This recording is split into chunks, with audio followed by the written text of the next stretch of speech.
Captain Ryland Kerr had never been inside a palace before. The shining marble corridors, the floating banners of violet light, the quiet servants that bowed as he passed, none of it felt real to him. He was a soldier from Earth, trained in war zones and deserts, not glittering halls of peace. Yet here he was, a human among the Varen, chosen to protect their royal heir. It was the kind of assignment soldiers whispered about, guard duty for someone who could end interstellar. Wars with a single signature. Ryland didn't like politics, but he understood orders. When he first saw Princess Leora, he almost mistook her for an illusion. Her silver eyes carried warmth, but her posture was sharp like a blade. Her people were tall, graceful, and their language sounded like music. Ryland stood still as she approached, her voice calm but curious. "So you are the Death Worlder they speak of," she said. He saluted, saying nothing. He had learned that silence was safer than words. The Varen had strict codes about their royals. Ryland had no desire to make mistakes. His quarters were beside her chamber door. Every night, he stood guard with his pulse rifle, scanning the dim corridor. He slept only 2 hours at dawn in armor, on a narrow cot. The mission was simple: protect her from harm during the peace conference between Earth and Varen. But nothing about this world felt simple. Even the air was different, soft and perfumed, carrying a strange calm that made him uneasy. Days passed quietly until one evening when she surprised him. The princess stepped out of her room without her attendants. Her white robe brushed the floor, and her hair caught the glow of the corridor lights. "Guard Kerr," she said. "Do humans ever sleep?" Ryland straightened. "When the shift allows, Your Highness." She smiled faintly. "You have stood outside my door every night for a week. Even the machines rest." "It's my duty, ma'am." Something in his tone made her study him longer. "Duty," she repeated softly. "You humans use that word as if it were armor." He didn't answer.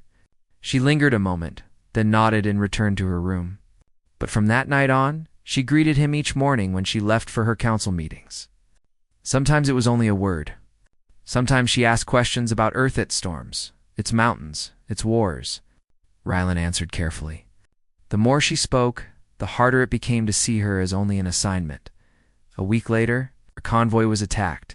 It happened during their journey to the orbital dock.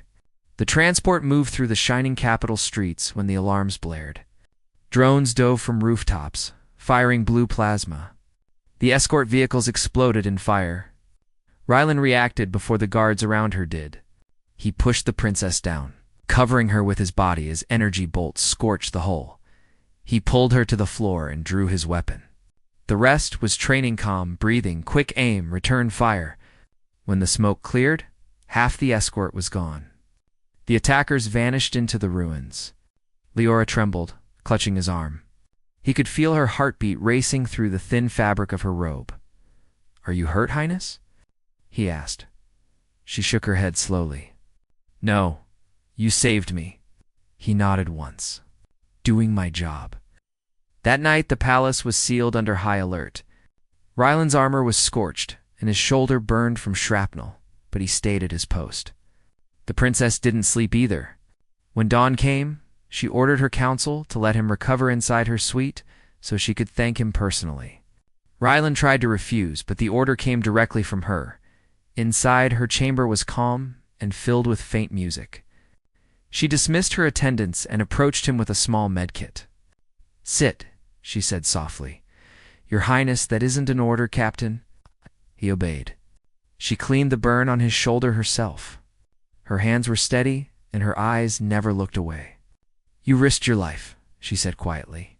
Most guards would have ducked for cover. "Most guards aren't human," he replied. A pause followed. "You say that as if it explains everything." He smiled faintly. "Maybe it does." She studied him, perhaps realizing for the first time that the rumors about Earth soldiers were truth. They were bred in hard worlds. But their loyalty ran deep.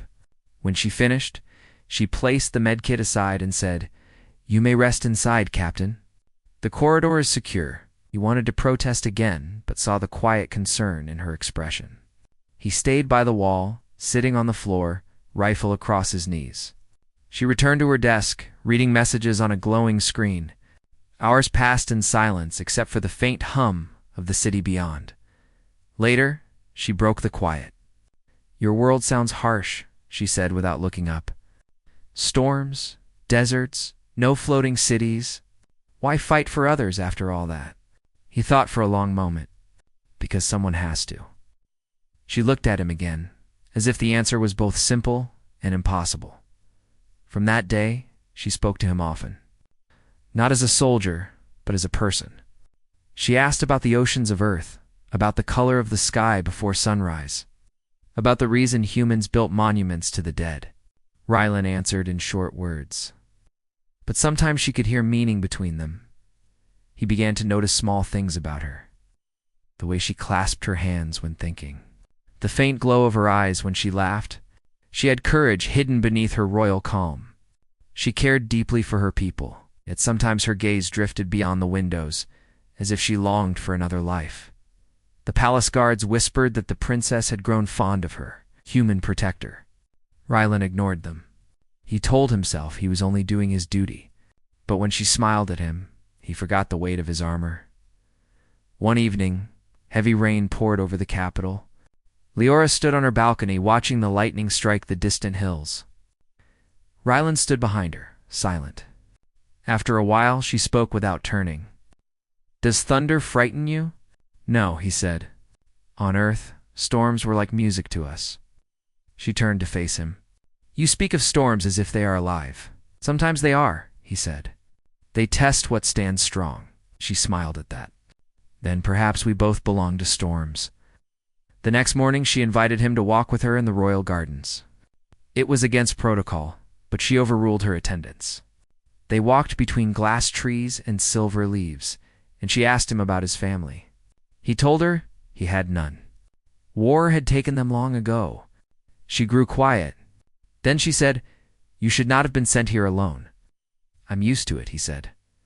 She stopped beside a glowing fountain and looked at him. "No one should be used to being alone," he didn't answer, but something inside him shifted like armor cracking from heat. The peace conference approached. Every evening she rehearsed her speeches while he checked the palace defenses. The night before the event, he found her still awake, standing by the great window. She looked tired, the glow of the city reflecting in her eyes. "Captain Kerr," she said softly, "do you think peace between our worlds is possible?" He hesitated. "Possible, yes. Easy, no." She smiled faintly. "You speak like someone who has seen too much war." "I have." "Then maybe we need people like you to remind us what peace costs." Their eyes met for a long moment. He bowed slightly and turned to leave, but she said quietly, "Stay, just for a while. It helps me think." He remained by the door as she sat down beside the window. The night stretched long. When she finally fell asleep in the chair, the papers of her speech still in her lap, he gently covered her with his cloak.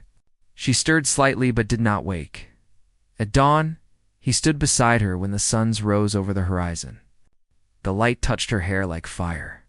In that moment, he realized something had changed, not only in her, but in himself. He wasn't guarding a royal symbol anymore. He was protecting a person. The conference began with grand ceremony. Delegates from both worlds filled the great hall.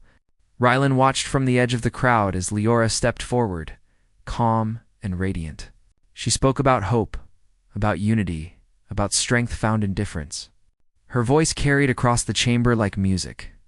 For a moment, even hardened generals listened as if to something sacred. When the session ended, she passed by Rylan and whispered, "Thank you for standing there. I knew you would." That night, as he returned to his post outside her door, he realized her words meant more than gratitude. They were trust something rare and fragile. He stood there long after the lights dimmed, hearing only the soft rhythm of her breathing through the door. He remembered the first day he met her. How distant she had seemed. Now the distance was gone, replaced by something he couldn't name. He tried to ignore it, to bury it under discipline, but it remained like a quiet pulse inside his chest. Outside, the storm returned. Lightning flashed across the twin moons. The guards along the corridor left to secure the outer gates, leaving Rylan alone. He heard a soft sound at the door opening. Leora stood there, wrapped in a shawl, her expression calm but uncertain. "Captain," she said, "the storm is loud again." "Yes, Highness. Would you stay inside tonight, just until it passes?" He hesitated. It wouldn't be proper. She looked down.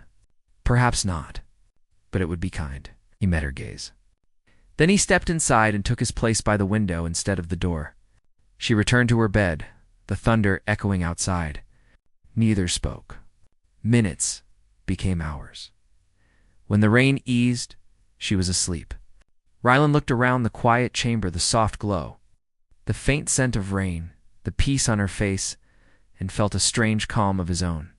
He had guarded many lives, but never like this, as dawn came. He realized something he couldn't deny. Somewhere between duty and trust, something else had begun. Ryland Kerr woke before sunrise, as he always did. The first sound he heard was the soft hum of the city outside the palace walls. The storm had passed, leaving thin light over the towers. He turned his head slightly and saw the princess still asleep, curled under a silver blanket. Her breathing was slow and calm, untouched by fear or duty. For a moment he forgot who she was and saw only someone who had trusted him enough to sleep without guards or walls. He quietly stood and returned to his post by the door, the way a soldier should. When she awoke, she found him standing straight again, armor polished, weapon ready. "You didn't sleep," she said softly. "I did," he replied, "with my eyes open." She smiled a little, brushing her hair aside. "Then you are truly human. I hope that's still a good thing here." Her smile widened. "It is now." That morning, the Royal Council met to discuss the aftermath of the attack. The enemy faction called the Ellerin rebels had claimed responsibility. They believed peace with Earth would destroy Varen's honor. The king wanted to double the guard and keep Leora inside the palace until the peace treaty was complete. Ryland stood at the back of the council chamber as they spoke. He could tell that half the men around the table wanted to remove Human from her service. He could read it in their glances. To them, he was a threat, an outsider too close to the princess. But Leora defended him before they could act. "Captain Kerr will remain," she said calmly. "He saved my life. That should settle any question of loyalty." The room fell silent. Her father's eyes narrowed, but he said nothing. The decision was made. After the meeting, Ryland waited in the corridor. When she came out, she looked tired, but unafraid. "You shouldn't speak for me in there," he told her quietly. "It causes trouble." She stopped, her voice gentle but firm. "I only spoke the truth." "Does that trouble you?" He looked away. "Sometimes truth does." Her expression softened. "Then I will keep saying it until it doesn't." The days that followed were strange. Security tightened, and Ryland never left her side. He followed her through marble corridors, royal gardens, and council chambers. The more time they spent together, the less she acted like a princess around him. She laughed more. She teased him when he refused to remove his armor. And when she grew tired of endless meetings, she'd ask about Earth again. He told her about long fields of red dust, the smell of rain before a storm, and the way soldiers used to carve names into their rifles so they wouldn't forget who they fought for. She listened, as if every word was a story from another lifetime. "You humans remember everything," she said once. "Even pain," he nodded. "Especially pain. It keeps us human."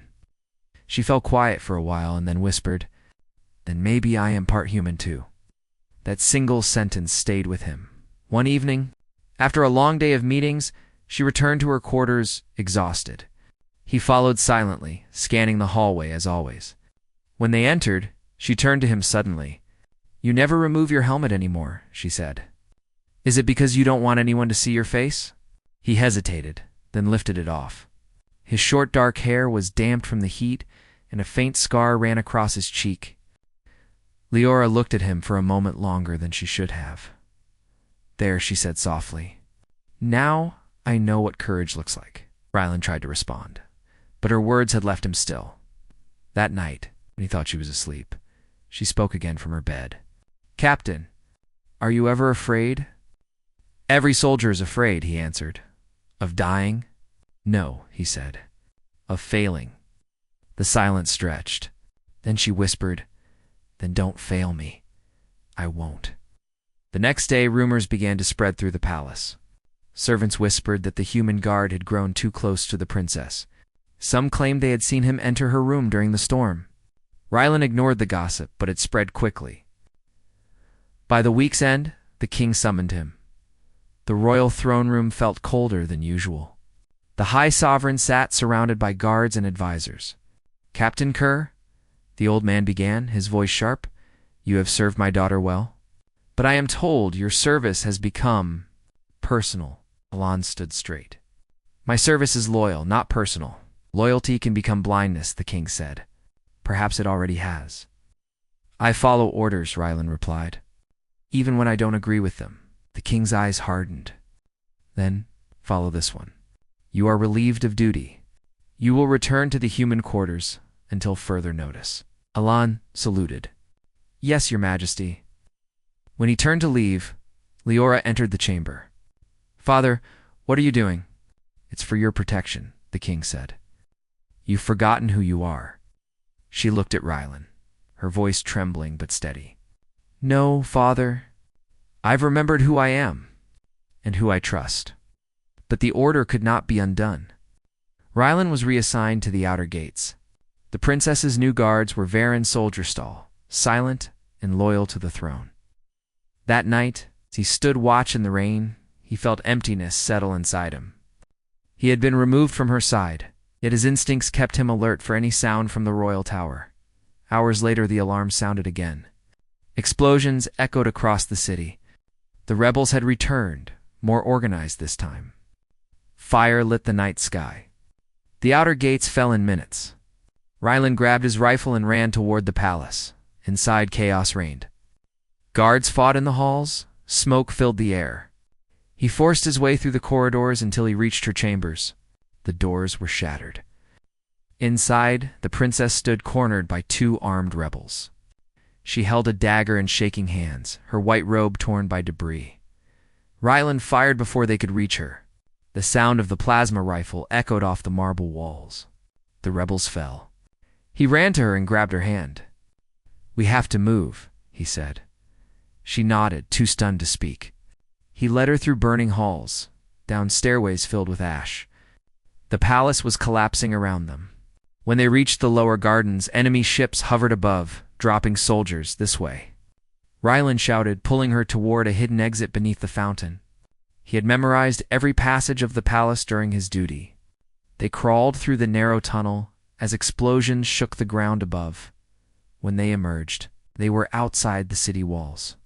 The night was alive with fire and falling ships. They could hear the distant cries of the wounded. Leora turned to him, her face pale in the light. "We can't leave them," she whispered. "We can't help them if we're dead," he said. "We find cover, then we find a way back." They ran toward the ruins of an old observation tower half buried in the sand. Inside, the air smelled of dust and metal. He sealed the door and checked his weapon. She sank to the floor, shaking. He knelt beside her. "Are you hurt?"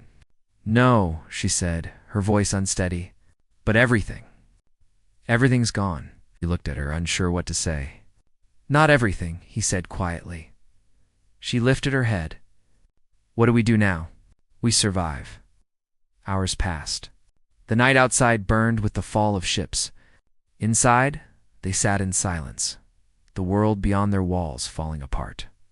Leora watched him check the power cells of his weapon. His face was streaked with soot and blood, but his eyes were calm. "How do you stay so steady?"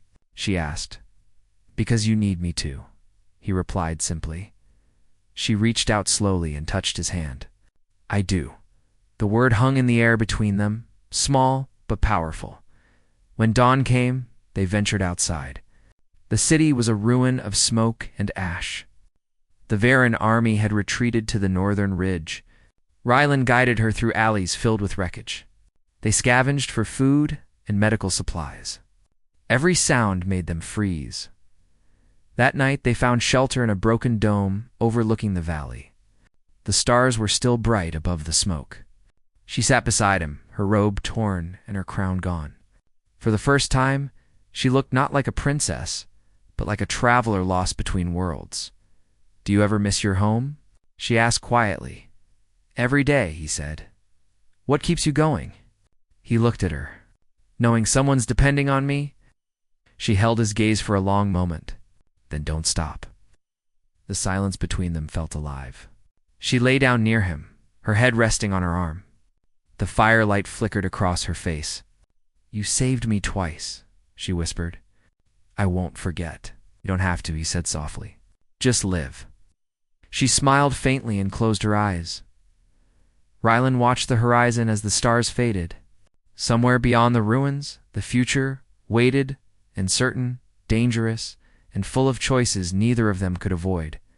He had once believed his duty ended with protection. But now he understood something else. He wasn't just guarding a life. He was guarding hope. As the morning wind blew across the desert, he whispered a promise she didn't hear. "I'll never let you fall." The days after the palace collapse were harsh. The city they had known so well was gone, reduced to rubble and ash, and the once vibrant streets were now empty, broken, and dangerous. Rylan Kerr moved cautiously, leading Princess Leora through alleys and ruined corridors that might hide enemies. The Ellerin rebels had left, but their presence lingered, like shadows waiting to strike again. Every sound, every flicker of movement made him tense. He had been trained for combat, for war, for the impossible. But nothing had prepared him for protecting someone in a world that had completely fallen apart. Leora stayed close, our steps careful. She was not a soldier, but she had learned quickly, following his instructions, without hesitation. "Stay low," he whispered, as they moved past a collapsed building. "And keep quiet." She nodded, gripping the small dagger he had given her for emergencies. Her hands shook slightly. But her resolve was clear. When they reached the ruins of the observation tower they had sheltered in the previous night, Rylan made sure the structure was stable. He checked the walls, the floor, and the makeshift roof. "We can stay here for a while," he said. "It's high enough to see anyone coming, and solid enough to survive a storm or an attack." Leora sank to the floor, her eyes scanning the horizon beyond the smoke. "I never thought I would see my world like this," she whispered. "Everything I loved. Gone." Rylan knelt beside her. "It's not gone," he said quietly. "It's waiting, and we will rebuild it." She looked at him, a faint smile appearing despite the exhaustion and fear. "You always know what to say, Captain." "I know what I have to do," he said. "I don't have the luxury of doubt." The next day they ventured farther, moving through the destroyed streets in search of supplies. Every ruined building was a reminder of how fragile life could be, yet every step they took together strengthened the bond between them. Rylan found it increasingly difficult to see her only as a princess. She was brave, clever, and surprisingly resourceful. And slowly he realized something deeper was forming, a quiet trust that went beyond orders or duty. During a rare moment of calm, they reached a small garden that had survived the collapse. Tiny green shoots pushed through cracked stone, stubborn and alive. Leora crouched, brushing her fingers over the delicate leaves. "Life finds a way, doesn't it?" she said softly. Rylan nodded. "Even here." For a while they sat together, the quiet between them filled with the sound of wind rustling through the remaining plants. It was in these moments that Leora began speaking more freely, sharing her fears and hopes, while Rylan listened. She asked about his past, about Earth, about the people he had lost. He told her in simple words, leaving out nothing, and found that she didn't flinch at his truths. Instead, she asked more, listening carefully, as if every word mattered. That night, as darkness fell, they returned to the observation tower. Rylan had found blankets and rations in the ruins, and they shared a small fire. The stars above were brighter than they had ever seen from the palace. For a moment, the chaos below seemed distant, and the world felt quiet, almost peaceful. "You always stay near me," Leora said. Breaking the silence, "I promised I would," he replied. She looked at him, her eyes reflecting the firelight. "I've never felt safe like this before." "Not really. You are safe," he said firmly. "I won't let anything happen to you." For the first time, she hesitated, and then she spoke softly, almost in a whisper. Somewhere along the way, I've stopped thinking of you as just my guard. Ryland froze for a moment. The words hung in the air between them, delicate and dangerous. He didn't answer. He couldn't. Duty and instinct battled with the quiet truth in his chest. The next few days were a blur of movement, danger, and survival. They scavenged for food, found shelter in abandoned buildings, and avoided rebel patrols. During the day, Leora learned to move quietly, to hide, and to protect herself. At night, they shared stories, laughter, and small moments of comfort. Each night, she slept closer, sometimes on the floor beside him, sometimes leaning against the wall he guarded. He maintained his professionalism. But the line between guard and companion blurred more with each passing hour one evening. While they were resting in the remains of a council hall, the distant sound of engines caught Ryland's attention. "Stay low," he whispered. "We might not be alone." Leora crouched beside him, and he scanned the shadows with his rifle. A patrol of rebel drones passed overhead, but they didn't see the hidden alcove where the two of them crouched. Ryland's mind never stopped moving, always calculating, always planning. He had to protect her, no matter the cost. After the drones passed, they moved again, using the ruins as cover. At one point, Leora stumbled over a piece of debris, and Ryland caught her. His hands brushed hers, and he felt a warmth he hadn't expected. She looked up at him, eyes wide, and for a moment words failed them both. "Thank you," she whispered. He nodded. "Always." As days turned into nights, their bond deepened further. Leora began to trust him in ways she had never trusted anyone before. She spoke about her fears of losing her people, of failing as a princess. Ryland listened without judgment, offering advice, support, and comfort. His presence became a constant reassurance, and in the quiet moments, when the world outside was silent, they shared glances, brief touches, and the unspoken understanding that they were no longer just princess and guard. One night, after another long day of avoiding rebel patrols and navigating the ruined city, they found a small abandoned chamber with a broken window that looked out over the distant hills. They lit a small fire and settled beside it, sharing warmth and quiet companionship. "You've done more than guard me," Leora said softly. "You've stayed, even when it wasn't your duty anymore." "It's not just duty," Ryland replied. "It's what matters. And you matter." Her gaze lingered on him, and she smiled faintly. "I think I've started to understand that." The next morning they set out again, moving through the ruined streets. Every corner held danger, every shadow a possible threat. Yet they moved with growing confidence, knowing they could rely on each other. Ryland watched her carefully, noting how she adapted, how she learned, how she survived. And each time she smiled at him or leaned on him for support, he felt the line between guard and companion blur even further. During one brief moment of rest, Leora spoke quietly. "Do you ever wonder if we'll make it back to the palace?" Ryland shook his head slightly. "I don't think about that. We survive today, and then tomorrow, we keep moving." She looked at him, eyes reflecting both trust and fear. "I don't know what I'd do without you. You won't have to find out," he said firmly. That night, the storm returned. Thunder rumbled across the sky, and rain began to fall in heavy sheets. They took shelter in a ruined archway, the wind whipping around them. Leora shivered, and Ryland draped his cloak over her shoulders. "Why do you stay so close?" she asked softly. "Because you need me," he replied. "And I need you," she whispered, almost too softly to hear. He didn't answer immediately. Instead, he adjusted his position, keeping the cloak over her while scanning the streets for any sign of danger. Hours passed in silence, broken only by the sound of rain and the occasional crack of lightning when the storm finally eased. Leora fell asleep beside him, exhausted from the day's trials. Ryland stayed awake, watching over her as he always had. He thought about the bond that had formed between them, the trust, the understanding, the quiet care that had grown in the midst of chaos. he realized that somewhere along the way he had begun to protect more than her life. He was protecting her heart, her hope, and something deeper he had not expected to find. The following days brought more challenges.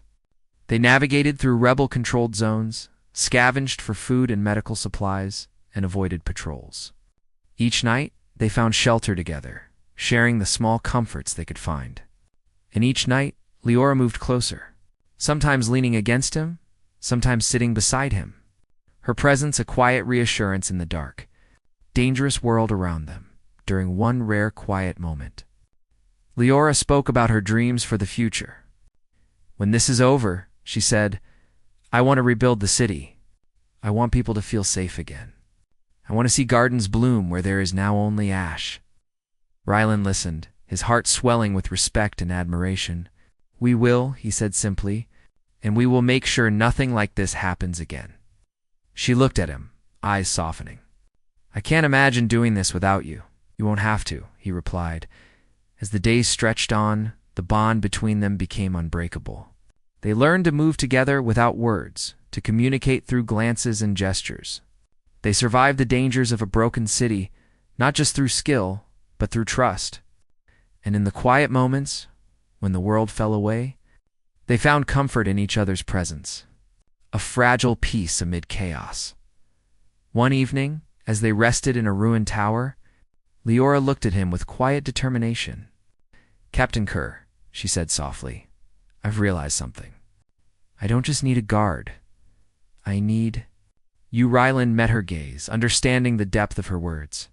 He had felt the same for some time, though he had not allowed himself to admit it. "And you have me," he said firmly. "Always." She smiled faintly, relief and trust in her eyes. For the first time, they allowed themselves a moment of quiet closeness, knowing that whatever dangers lay ahead, they would face them together. The ruins stretched endlessly before them, a city once full of life now reduced to broken towers and shattered streets. Smoke rose from the distant fires, and the sky was streaked with ash. Yet in the middle of this destruction, Rylan Kerr and Princess Leora moved with purpose. They were no longer simply a guard and his charge. They were two people who had learned to trust each other completely. Every step, every glance, every breath was shared. Rylan scanned the horizon as they climbed the slope toward the northern ridge. From there they could see the remnants of the royal army regrouping. Leora walked beside him, her dagger at her side, her eyes sharp and alert. She had grown stronger, faster, more capable since the palace attack. The experience had forced her to adapt to survive in ways she had never imagined. And through it all, Rylan had been there, silently guiding her, protecting her. Sharing the weight of each dangerous step, they reached a plateau overlooking the valley. Below, the remaining forces of Varin were gathering, preparing to reclaim the city from the rebel factions. Leora stood at the edge, her silver eyes scanning the valley, her hands gripping the edge of a broken railing. "It's more than I expected," she said softly. "So many of our people still alive?" Rylan placed a hand on her shoulder. "And we will make sure they stay that way. Today, we take back what's ours." She looked at him, determination shining in her eyes. Together, he affirmed, the battle began at dawn. The rebels had fortified positions throughout the lower city. Rylan led a small strike team, moving quickly and quietly through the rubble. Leora followed, staying low, moving with precision. Every corner, every broken wall held danger. But they navigated with a unity born from shared experience. At one point, a group of rebel soldiers appeared ahead, blocking the path. Rylan signaled to Leora to stay back, but she ignored him. She moved with a speed and courage that took his breath away, using her dagger to disable a weapon before the enemy could fire. Rylan covered her, moving with calculated precision. Together, they fought as if they were a single being, co-espading each other's moves. When the skirmish ended, they pressed forward. The city was chaos, but the people of Varin, inspired by Leora's courage and Rylan's unwavering presence, began to rally. They fought not just for survival, but for hope. And in the midst of the chaos, Rylan realized that the bond between him and Leora was no longer defined by duty, it was trust. and something more profound, almost sacred, as they reached the heart of the city. They saw the High Sovereign's palace, partially destroyed but still standing. Rebel forces were concentrated there, attempting to seize the royal chambers. Leora turned to Rylan. "We have to stop them," she said. "For our people." Rylan nodded. "We will, and we'll do it together." They moved through the streets, now less cautious but more strategic, guiding civilians to safety as they advanced. Each step brought them closer to the palace. Rebel soldiers fell back in the face of their determination, but the final approach was treacherous. Debris blocked their path, and enemy snipers had taken positions on the higher rooftops. "Stay low," Rylan whispered. Liora followed, her movements precise and confident. She had learned to survive in a world that was unforgiving, and with Rylan at her side, she felt unstoppable. They pressed forward, dodging gunfire and debris until they reached the palace gates. The remaining rebels had fortified the entrance, but they were unprepared for the determination that radiated from the pair. With a coordinated strike, they breached the gates. Rylan moved first, taking out the soldiers who had barricaded the doors, while Leora followed closely, her dagger and quick reflexes disabling anyone who came near. It was not just a fight for survival, it was a fight for the future of their people. Inside the palace, the corridors were dark and damaged, but Leora led the way. She knew the layout well, having grown up within its walls. Rylan covered her every step, alert for traps, ambushes, or any sign of danger. They moved as one, silent and lethal, until they reached the central hall. There the rebel commander waited. He was a tall, imposing figure, armed and confident. "You are too late," he sneered. "This city belongs to us now." Leora stepped forward, her dagger glinting in the dim light. "Not while I am here," she said. Rylan stood beside her, rifle aimed steadily. "And not while I am with you," he added. The fight was intense. The rebel commander moved with skill, but he underestimated their coordination. Leora dodged and struck with precise movements, while Rylan covered her, neutralizing threats before they could reach her. Slowly, they gained the upper hand. When the final blow was struck, the commander fell, and the hall fell silent. Leora and Rylan stood together, breathing heavily, surrounded by the aftermath of the fight. The city was not yet safe, but the tide had turned. Outside, the people of Varen began to emerge from hiding. They saw their princess standing tall, unbroken, with her human protector at her side. Cheers rose, echoing through the streets. Sound Rylan had not expected to hear after so many days of silence and fear. Leora looked at him, eyes shining. "We did it," she said softly. "Yes," he replied. Together, for the first time since the attack, they allowed themselves a moment of quiet triumph. They did not speak of fear or pain. They did not speak of the losses or the destruction. For now, they simply stood together, alive, victorious, and unbroken. As the sun set over the city, Leora and Rylan returned to the palace. The High Sovereign had survived, and the council was beginning to reorganize.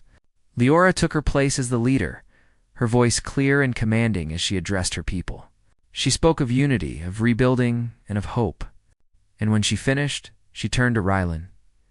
"You stood by me," she said softly. "Through fire, through ruin, through everything. I will never forget it." "Didn't do it for thanks," he replied. "I did it because it was the right thing to do." She stepped closer, placing a hand on his arm. "Some things are more than duty," she said. "Some things are worth more." He looked at her, understanding what she meant. He had come to protect her life, but along the way, he had discovered something deeper: trust, loyalty, and a bond that could not be broken by fear, distance, or chaos. That night, after the city had begun to settle and the fires were mostly extinguished, Leora invited Rylan into her private chambers. The room was quiet, the only light coming from the faint glow of the city beyond the windows. She sat on the edge of her bed and he stood beside her, unsure of what to say. "I want you to stay," she said softly. "Not just as my guard, but here, with me." He swallowed, the weight of his emotions pressing down. "Are you sure?" "I am," she said firmly. You saved my life. Not just once, but every day since the attack.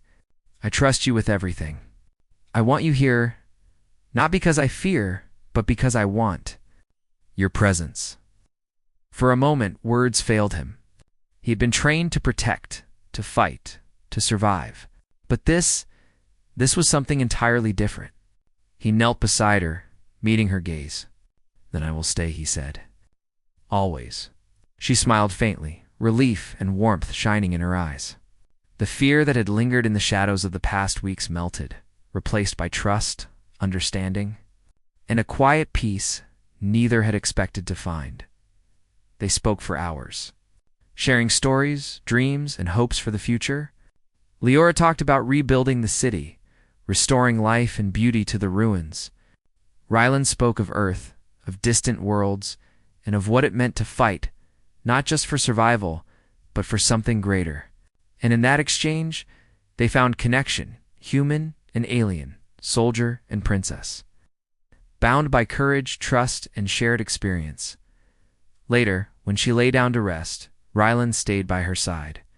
She did not sleep alone. She moved closer to him, leaning against his shoulder, seeking comfort and security not from fear, but from trust. And for the first time, Rylan allowed himself to let go of the strict boundaries of duty. He placed a protective arm around her, feeling the steady rhythm of her breathing, knowing that in this quiet moment, the world outside could wait. Days turned into weeks. Together, they worked to restore the city, rally the people, and rebuild the council.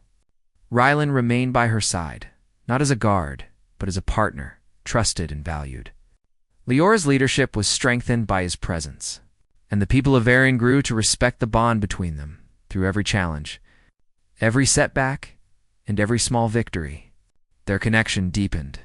They laughed together, strategized together, and faced dangers side by side. And each night, when the city was quiet, she chose to sleep next to him not because she had to, but because she wanted to. One evening, as they watched the twin moons rise over the horizon, Leora turned to him. "You swore to protect me," she said softly. "But somewhere along the way, I realized I am protecting you too, in ways I never knew I could." Rylan looked at her, the weight of all they had endured reflected in his eyes. "And I would never let anything happen to you," he said quietly. "Not now, not ever." She smiled, resting her head lightly against his shoulder. "Then we face everything together," she whispered. "Yes," he said. "Together." In that moment, amidst the ruins and the beginnings of a new world, Rylan realized that duty had transformed into something far greater. They had survived destruction, rebellion, and fear. They had found trust, courage,